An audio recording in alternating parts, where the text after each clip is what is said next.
is the short name for Beck, who is an uncategorizable artist from the States.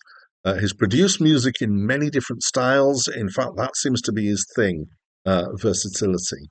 Um, he is also known for his blending samples with real instruments. He plays quite a few instruments himself. He writes the songs, he sings the songs, he produces the songs, and he produces other people's work as well. He has released 14 studio albums starting in 1993 and is still active, and critics love him, and his music sells well too.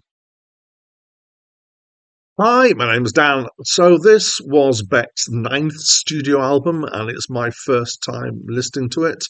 I have heard some of his albums before. I've reviewed some of his albums. I possess some of his albums.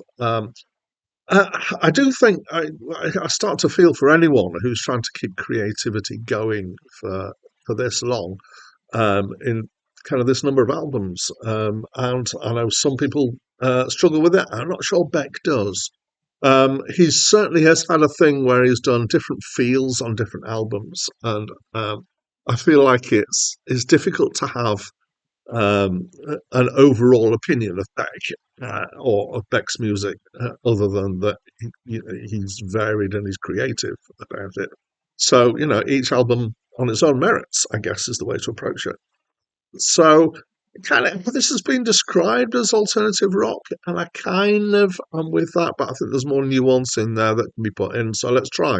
So it is kind of rock mostly, but it's not kind of hard or heavy rock.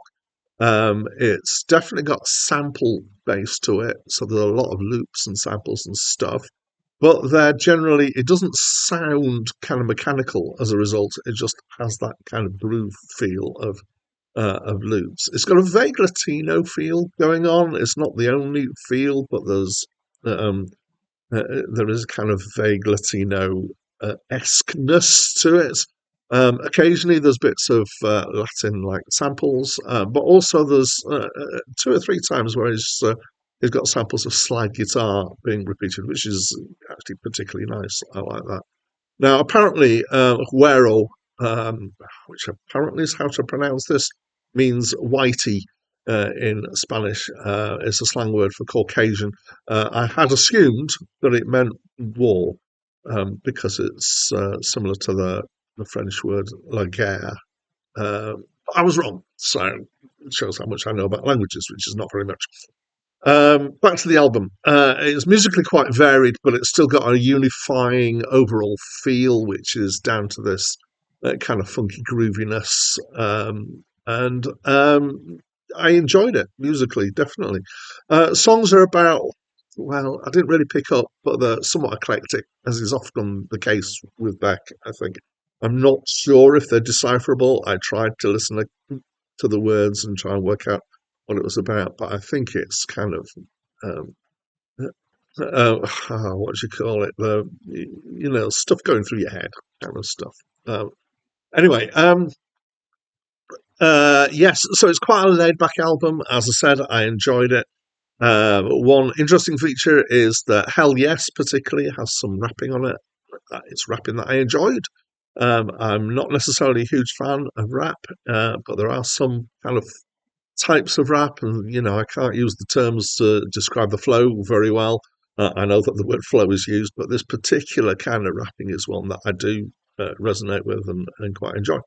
Actually, so there's a few songs that I quite like, particularly on this, but I'm gonna pull out for particular mention Hell Yes, which I've just mentioned, and Black Tambourine, which has fairly obviously got tambourines in it.